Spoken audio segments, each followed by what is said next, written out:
بسم اللہ الرحمن الرحیم ولا تکونن من الذین کذبوا بآیات اللہ فتکون من الخاسرین ان الذین حقت علیہم کلمات ربک لا یؤمنون ولو جاءتهم كل آیات حتى يروا العذاب العلیم صدق اللہ العظیم۔ اللہم صلی علی سیدنا و مولانا محمد وآلہ واصحابہ وبارک وسلم۔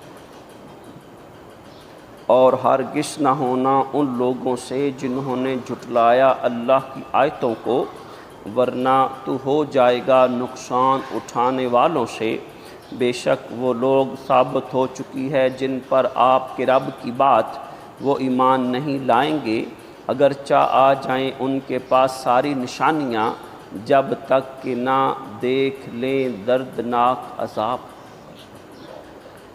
پچھلی آیہ مقدسہ میں ہم پڑھ رہے تھے کہ اے سننے والے، اگر تجھے کچھ شک ہو اس میں جو ہم نے اپنے نبی کے ذریعے تیری طرف اتارا، تو دریافت کر ان لوگوں سے جو پڑھتے ہیں کتاب تجھ سے پہلے، بے شک آیا ہے تیرے پاس حق رب کی طرف سے، پس ہرگز نہ ہو جانا شک کرنے والوں سے۔ متصل مضمون کے ساتھ یہ آیات بینات ہیں۔ اور ہرگز نہ ہونا ان لوگوں سے جنہوں نے جھٹلایا اللہ کی آیتوں کو۔ یہ خطاب بظاہر میرے محبوب علیہ السلام کی امت کو ہے، اور صیغہ میرے محبوب علیہ السلام کو مخاطب کر کے ہے، جیسا کہ اکثر قرآنی آیات میں اللہ تعالیٰ نے اپنے محبوب علیہ السلام کو کچھ خاص باتوں میں، کچھ عام باتوں میں مخاطب کیا، اور بہت سی آیات سے اپنے محبوب کو مخاطب کر کے اپنے محبوب کی امت کو تعلیم سے آراستہ فرمایا۔ اسی طرح اللہ سونا فرماتا ہے کہ تو ہرگز ان لوگوں میں نہ ہو جاؤ جو اللہ کی آیات کو جھٹلاتے ہیں۔ ہم ظاہری بات کریں تو اللہ سونے کا قرآن جھٹلانے والوں میں نہ ہو جاؤ، جو اللہ سونے نے اپنے محبوب شام کو سراپائی معجزہ بنا کر بھیجا۔ میرے محبوب شام کی ذات کو جھٹلانے والے نہ بن جاؤ۔ پیارا اسلام ہر طرح کا حق اور حق دلائل کے ساتھ آیا، اسلام کو جھٹلانے والے نہ بن جاؤ۔ یہ تین معنی میں نے کفار کے حوالے سے کر دیے۔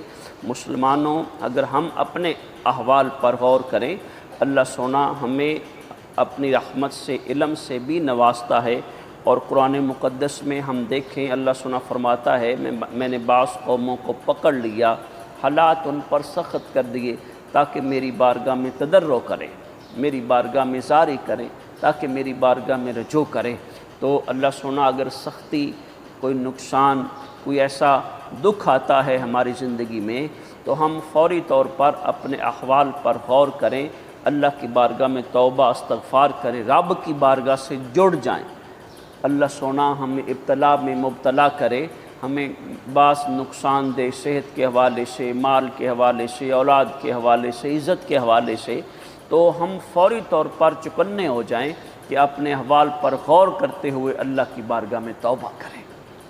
اللہ سونے کی وہ ہمارے لیے ایک یوں کہہ لو رحمت والی نشانی ہے کہ اللہ سونا عامۃ الناس جو ہیں ان کا جو ابتلا میں مبتلا ہونا ہے گناہوں کی پاداش میں ہوتا ہے، اور جو نیک و پارسا ہیں وہ تو رب کی رحمت سے اعلیٰ درجات پاتے ہیں۔ تو فوری طور پر ہم سمجھ جائیں کہ ہمارے کس عمل کا انعکاس ہے جس سے ہمیں یہ دکھ، مصیبت، تکلیف سے گزرنا پڑتا ہے۔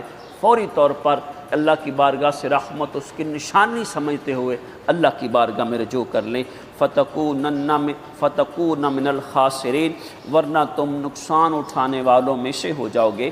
جیسا کہ حکایت آتی ہے کہ علیہ السلام سے ایک صاحب نے بات کی، رب تعالیٰ کی بارگاہ میں بات کی مختلف الفاظ کے ساتھ کہ جب موت آئے تو نشانی بھیج دینا۔ تو جب علیہ السلام سامنے آ گئے تو اللہ کی بارگاہ میں رجوع کیا، مولا میں نے تیری بارگاہ میں التجا کی تھی کہ نشانی بھیج دینا۔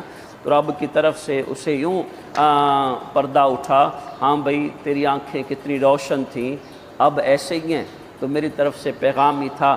تیرے کان کتنے چکنے تھے، اب ایسے ہی ہیں، اب سماعت کہاں چلی گئی، میری طرف سے پیغام ہی تھا